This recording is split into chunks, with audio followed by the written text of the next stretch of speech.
Welcome to my channel, Sunshine Shoulders. I'm Calvin. Thank you so much for stopping by today. The subject of my blog today is nothing good lasts forever, even in the Philippines. But before I get started, let me welcome my new viewers and new subscribers. Thank you so much for your kindness, your generosity, and your support of my channel. It's truly been amazing, and I'll never take that for granted. For about the last 13, 14 months, I've been on a roll, and I want to thank y'all for that. I could do no wrong. It seemed like everything I touched turned to gold. And then a day like today happens. And it seems like the world fell on top of me.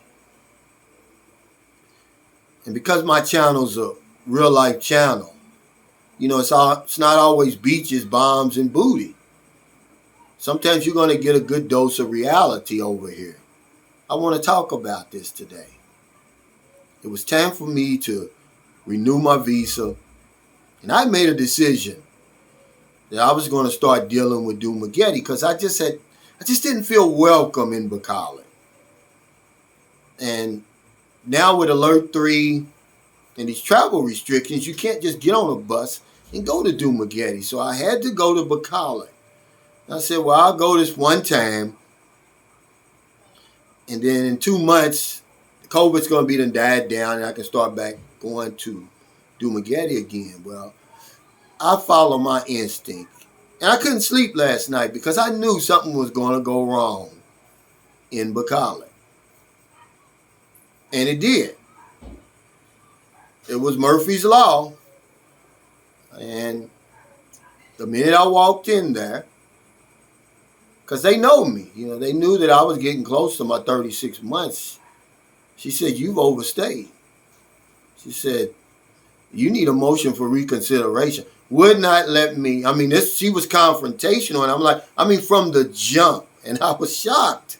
I'm like, I just came in, gave her the forms and sat down. And she looked, peered over her glasses at me and said, you overstayed. You need a motion for reconsideration. And she's really making me feel unwelcome. For the first time in 12 years, I did not feel welcome in the Philippines. It was like, get out of my country. And to make matters worse, her boss comes out there and says, oh, we know how to deal with foreigners and your visas. You overstayed. They never even looked to see that I've already had one extension. And everything just that I've been holding in since John died, it just came to the surface. And I said, I'm tired of deferring over here. I'm tired of holding my tongue and sucking it up. And I was this close, man, to getting deported. Because I thought about John. Because I got a text today that John's still in the morgue. I don't know what that's all about. It's none of my business. John gave me a list of people to call and some things to do in the event he died. I did that, and I considered my work done. Anything else, I'd be overstepping my boundaries. And I thought about my daughter over here, little Booby. She doesn't have her CRBA yet. I thought about all the people I'm helping over here. All the unfinished business that I have here. And once again, I was able to rein it in. My emotions. And I tucked my tail between my legs and I got out of there. And I immediately emailed the agency that had helped me before in Dumaguete. And I told them what was going on. They said, hey, why did they do that? And I said, oh, I have no idea. They said, okay, here's what you do. They told me what to do. I started the process. They said they can help me. But until then, it's like I'm on pins and needles. Have I overstayed? Do I need to file the motion for reconsideration? See, I don't know. See, one thing John used to say, he said the only thing that's consistent about the Philippines is the inconsistency. Now, you got to understand, but call it immigration and Dumageddon immigration, it's the same immigration. They're just different satellite offices. So that just brought all the emotions that I've been holding in. You know, because John became one of my closest friends over the last 16 months. We wasn't two peas in a pod, man. There's no sense in me lying to say we were. We were like night and day. But there's a common thread that ran through our lives, man. A common bond that held us together like glue. And that was our love for the Philippines. He loved living over here, and so did I. And that's what brought us together. And we were able to express that on my channel. And then for him to just die suddenly like that, it's like a member of my family dying. It floored me, man. And over here, I really don't have nobody to talk to for real. I can't really talk to my girlfriend for real. You know, and a lot of the guys who I've grown to know and really love are from online, you know. John, though, I could talk to John about stuff. And then, you know, him being in that morgue, man, it just messed me up today. It was one of them days. It just sort of reminded me of what Gail Force said to me. He said, Calvin, some days I don't come outside. And I was like, why, Gail? He said, because I know it's going to happen. He said, I know that I'm going to get frustrated. He said, I'm going to go into a store, I'm going to go into a business, a government office, and I'm not going to be able to get help. He said, I don't want to offend anybody. I'm not being mean. It's just that my frustration comes out and they read it the wrong way. And that's what happened to me today, Gail. That's why I emailed you. I thought about you today. Nothing good lasts forever, even in the Philippines. There's going to be days, man, where you're going to get tired of deferring. You're going to get tired of sucking it up. You're going to get tired of holding your tongue. But you're going to have to learn how to deal with it. Because, see, coming to the Philippines is a choice. They didn't send me an invitation in the mail and say, hey, come on over to the Philippines. I'm here by choice.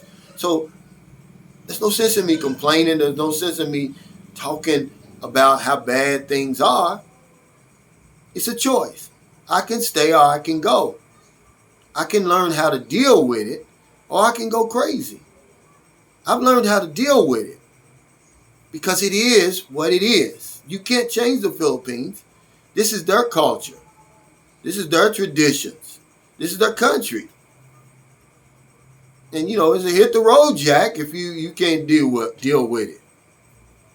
Normally, I have one of these days about every 6 months. But nothing like today. The first time in my almost 13 years of coming here, man, that I did not feel welcome. I mean, if they had told me get out of my country, I would not have been surprised. That's how,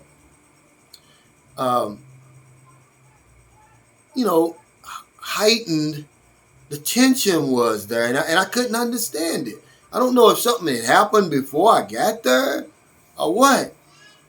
But it set off a chain of events, man, that it had me questioning my existence over here. Should I even stay? You know, it's like, well, give me my exit clearance. I'm out of here. But I knew that there was so much more that Sunshine Shoulders had to do. And I've been through tougher times than this, man. I'm going to get through this. And I learned to talk about it. That's why I'm talking about it now. Those ladies in there had no idea that, you know, one of my closest friends died. I've been dealing with that. John dying suddenly like that, man, it pissed me off. And I'm not going to lie.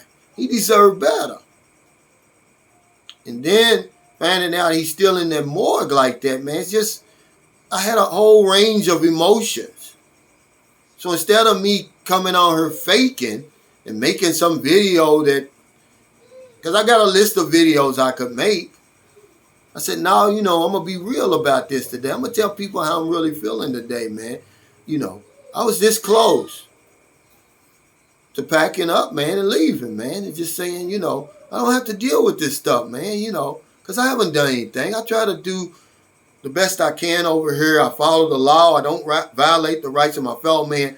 I probably help as many people as any Philippine blogger over here. And I just felt I did not deserve that treatment that I got in there today. I never saw it coming, but I knew I was going to have problems because they never was able to catch that extra year.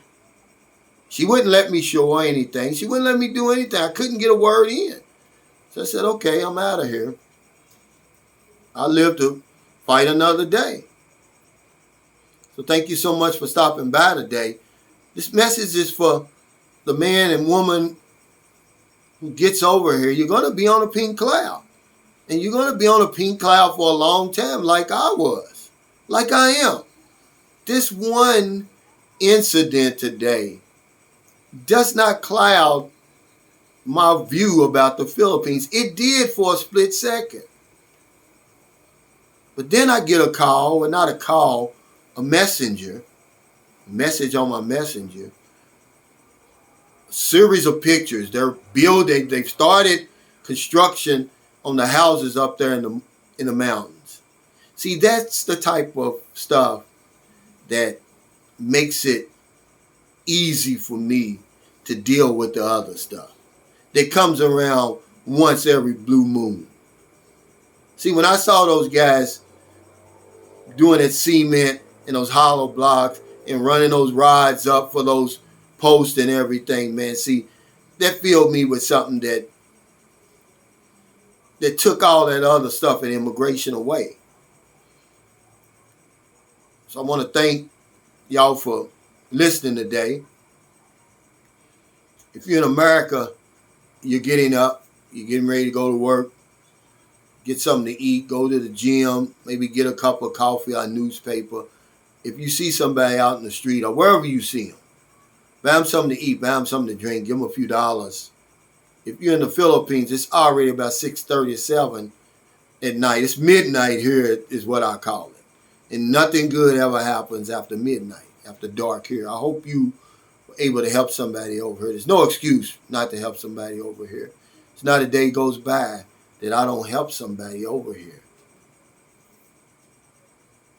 We're going to buy more materials because we're going to build one house at a time because there's only 4 guys working up there.